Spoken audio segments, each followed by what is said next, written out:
Arigatou gozaimasu. And in the words of Vittorio Bertocci, who we just heard about, buongiorno and welcome. It is our pleasure to be here today, and I'm delighted to kick off our conversations from the OpenID Foundation side. And I will be giving a brief overview of some of the work in the OpenID Foundation this coming year, and a deeper dive into the SIDI Hub, a newer effort you have probably not heard about yet. So many of you are here because you're already familiar with the OpenID Foundation standards and who the OpenID Foundation is as an open standards body. But you may not know that we updated our vision and our mission 2 years ago with the help of Vittorio. And we made it more centered on people asserting their identity and recognizing and taking a more clear leadership role amongst the community on standards development. And that's going to come up again in the SIDI Hub work later today.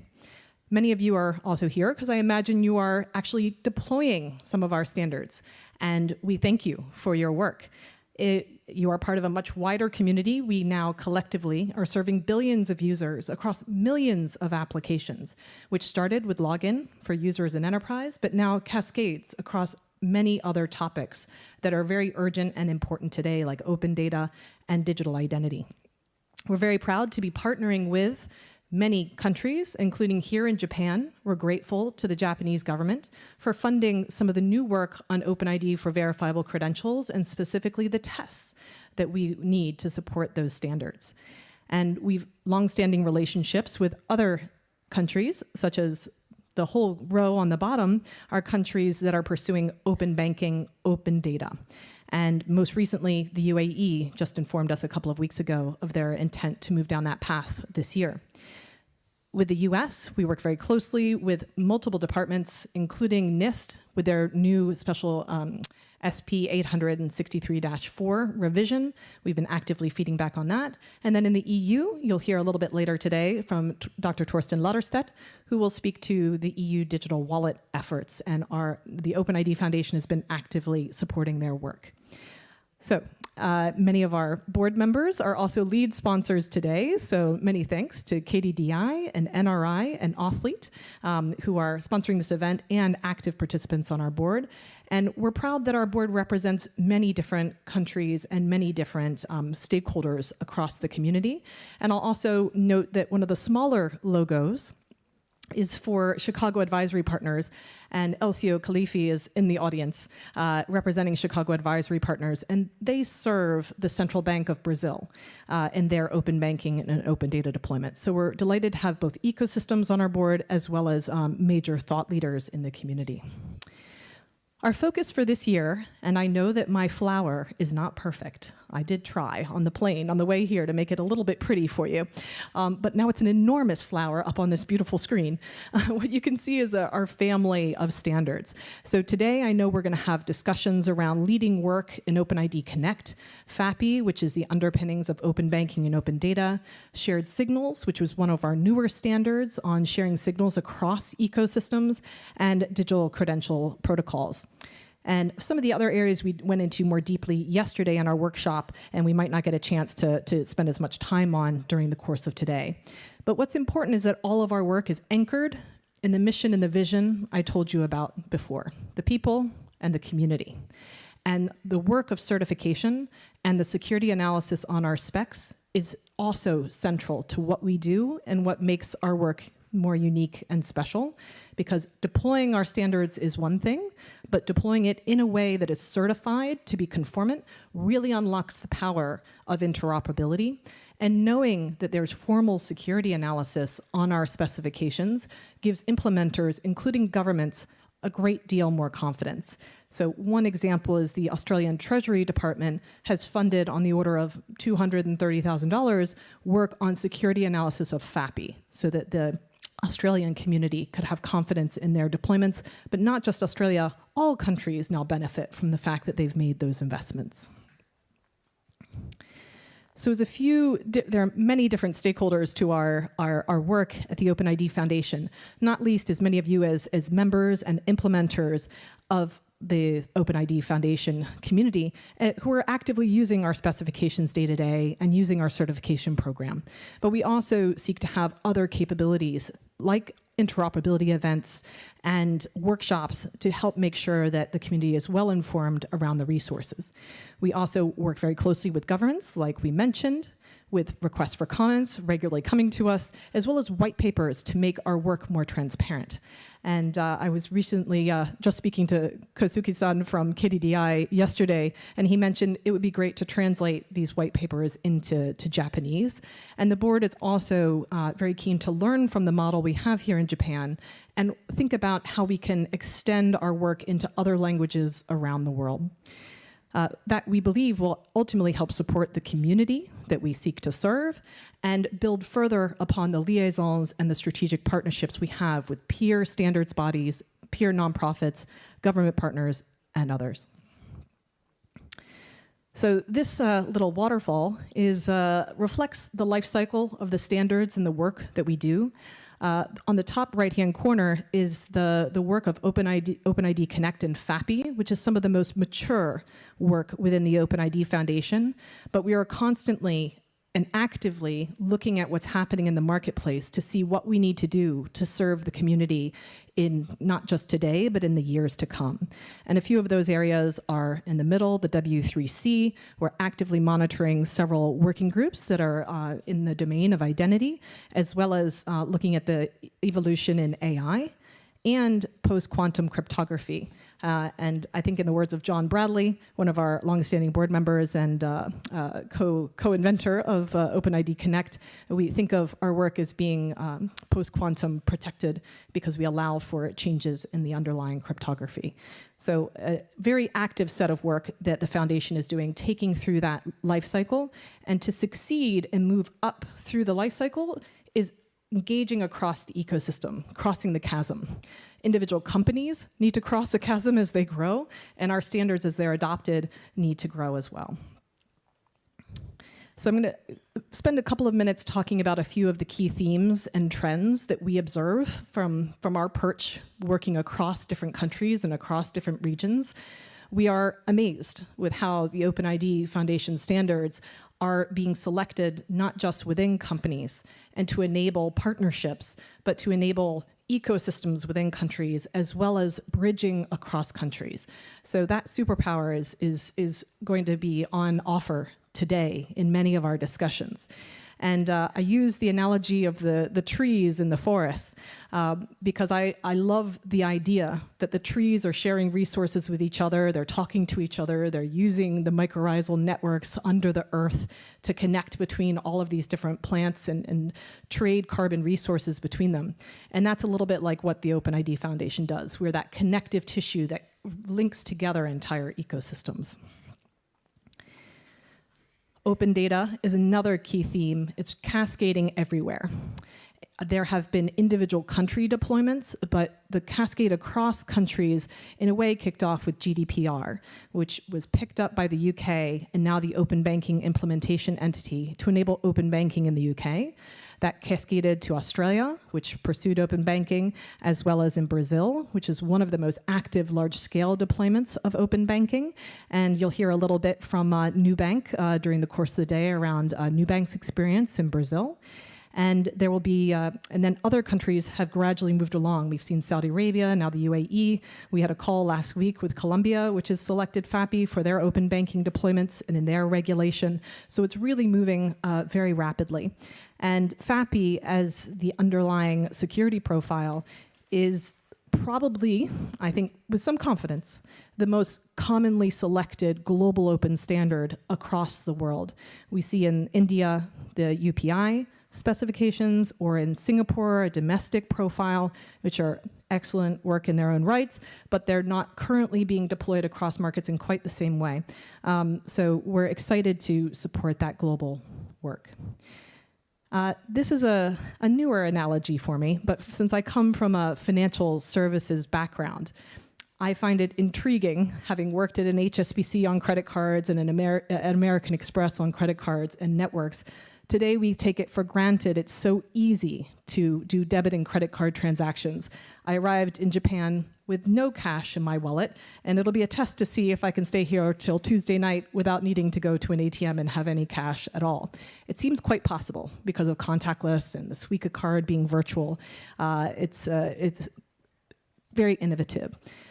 Wouldn't it be fantastic if it was just as easy to assert your identity when you're going across borders physically moving, and that you don't need to have your passport, that would be virtual? But not just virtual for crossing a border, but virtual to assert your identity when you need to go to a pharmacy for a medication, or you need to rent a car. Different acts being able to do that in person, or perhaps more importantly, online, to enable global supply chains to have more trust, and to enable software supply chains to have more trust. We are still a very global society, and we have an opportunity to improve our confidence in who people are and who entities are at each point of that chain. But can we make that as easy for the user and for enterprises as we think about that ease with currency? Another key theme is that as you set up these complex ecosystems, how do you send risk signals within organizations, across organizations, and globally? The absence of that, those shared signals creates a porous attack surface for bad actors to exploit. So we need to be as joined up as the good guys to protect our systems and our communities as the bad actors are able to work across borders and exploit weaknesses that we inadvertently have in place. In a conversation with the NSA, CISA, and NIST, FIDO, and the OpenID Foundation just before the holidays, the conclusion was the standards are very robust, but the quality of how those standards are deployed is not of the level that it needs to be. So how do we work together as a community to close those links, to improve the quality of our implementations and avert those issues? And one of the ways of getting that work done is through shared signals. So I mentioned the life cycle. I'm now going to dive a little bit deeper into something called the SIDI Hub, just one area that we're starting to try and take a very leadership role amongst our peers and the wider community. SIDI Hub, it stands for a sustainable and interoperable digital identity, and a hub that's a community. It's not an entity, a registered entity or nonprofit. It's a community, and you'll see why. So the observation after several of us went to Africa in Kenya in May was that so many countries are deploying digital identity infrastructure. It's tens of countries. Here in Japan, you're pursuing digital identity. In the US, where I live currently, mobile driving licenses, very popular, cascading across multiple different states. In the EU, we know about the digital identity wallet, and the list goes on. It's also Nigeria has wide-scale digital identity. But each of those implementations, they don't work across borders yet, right? So each one is serving its domestic requirements, but not yet serving users or businesses when they cross borders. So just as an example of 5 different governments, all of these are pursuing digital identity infrastructure. Can you travel to those other places? Can you do business using those credentials? Clearly not yet. But it's easy to believe that that would add value. It would lift up trade. It would empower more users, and you would not have the friction that we currently see today. So you don't need to read every word on this page, but the left-hand side was kind of a recognition of the problem, that these are domestic-centric implementations, and that countries and individuals could be left behind if we don't have a better way of linking together. So the hypothesis was, if we got a bunch of smart people into a room, a relatively small number of experts, could we see whether it's even possible to take these different standards, like an India UPI together with an OpenID for verifiable credentials? How could you possibly allow for interoperability across them? And would it be worth the nonprofits taking a leadership role at this moment? Because it's so technically complex that even some of the leading protocol developers can't fully figure out how to solve this one. If they can't solve it, you can't really believe that the G7 or the G20 at a global level are going to be able to solve this problem either. So there's a kind of burden upon us as experts to figure out how to do this. And we made the call. We had this hypothesis, and in a way, much to our surprise, this was in June, mind you, and we sent invitations in September, and all of these different stakeholders showed up to a discussion in Paris on the 28th of November. It was 22 countries, including the European Union. It was major multilaterals from the representatives and experts from the UN, the World Bank, and the OECD. And 17 different nonprofits co-organizing this event as facilitators, as structuring the working session.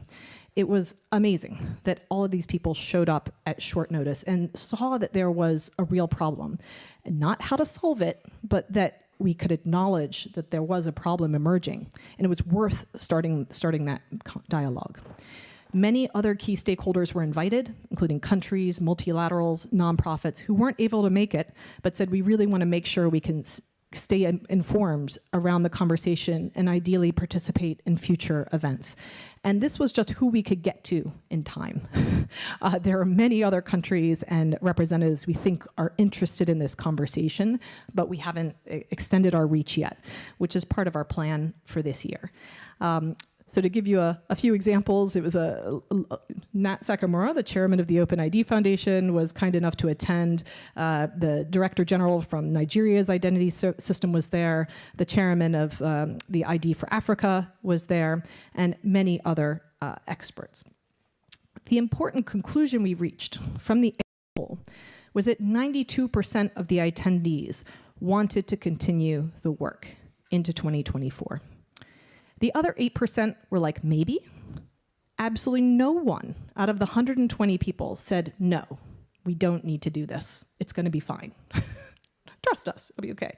So this was unto itself really important. And to do what exactly? To define what we need to achieve global interoperability for digital identity. A simple statement that's incredibly challenging to solve. So who needs to be involved?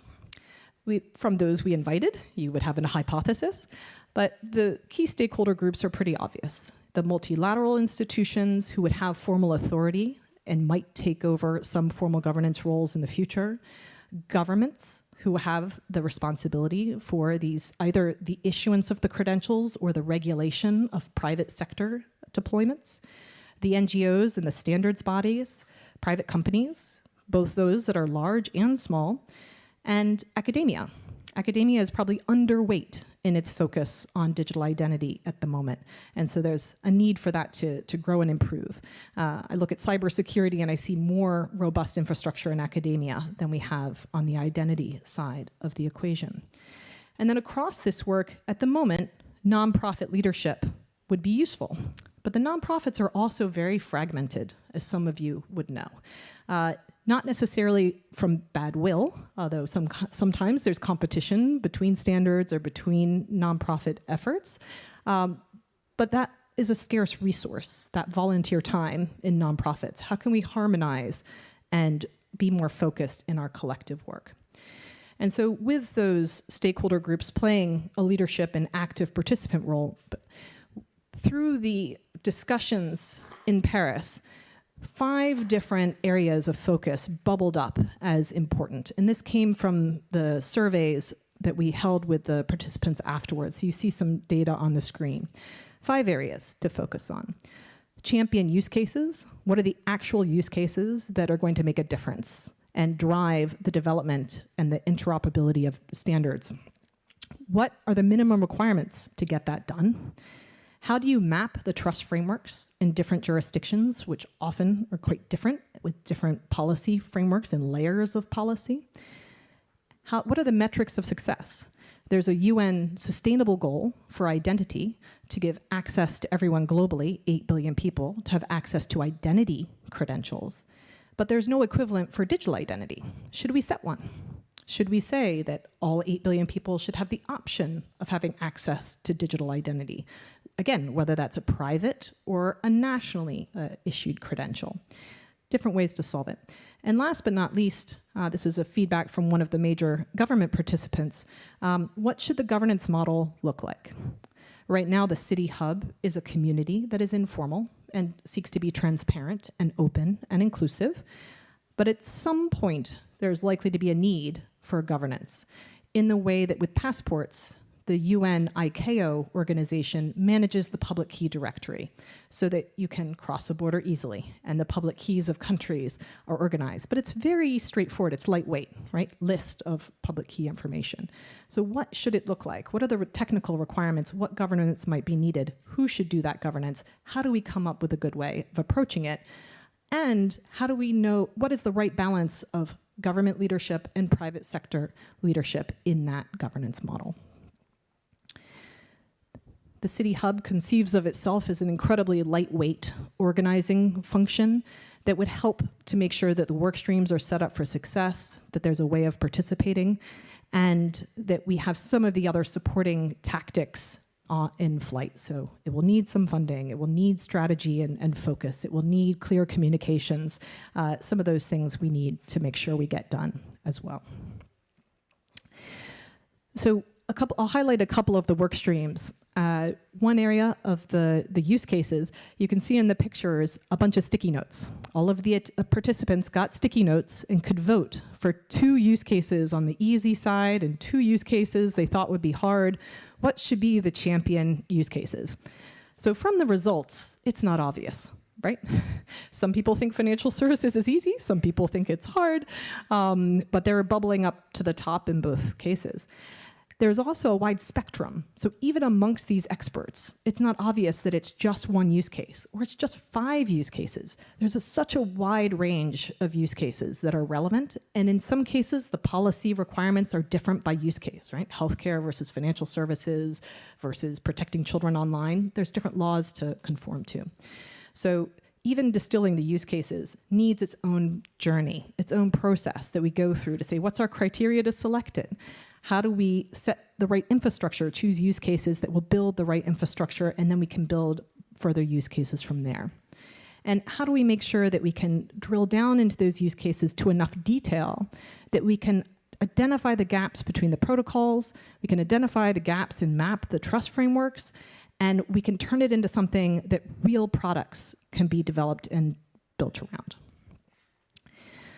From just the technical mapping of standards, there's a whole thought process we need to go through to understand difference, and this is very informal, kind of like sketched out, right?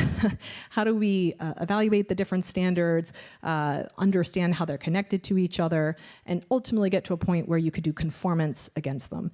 Not to have one standard that necessarily rules over them all, but how do you do the interfaces between them? How do you think about discovery on a global basis? So we've got two kind of parting thoughts here. One is we're still at the very beginning of this journey. We've gotten as far as saying, here's a problem. We all agree there's a problem, and we think we need to put at least some portion of time into solving it. Maybe 95% of your focus is domestic, but can we carve out 5% of our time to think about this global interoperability so that all these different participants can start moving towards a point of convergence? And if we do need support at a global level, at a G7 or G20 level, what is the requirements? What is the ask we have of that global leadership? And one of the examples here is after the 2007-2008 financial crisis. The G20 came together and said we need entity identification. And GLIFE was born with the governance and leadership of treasury departments and central banks from different countries actively. I think it's 60 countries taking part. You know, we don't have that urgency of a global financial crisis to solve the problem here, but a global problem it is, and there's opportunity cost from not solving it quickly. And we see that every day with financial crime, as well as with the challenges with refugees crossing borders and supply chains and the emergence of AI. The threats are only going to get worse and worse. I'm based in the US, so the upcoming election, there's material concerns around AI and deep fakes and influence that that's going to have in the US election.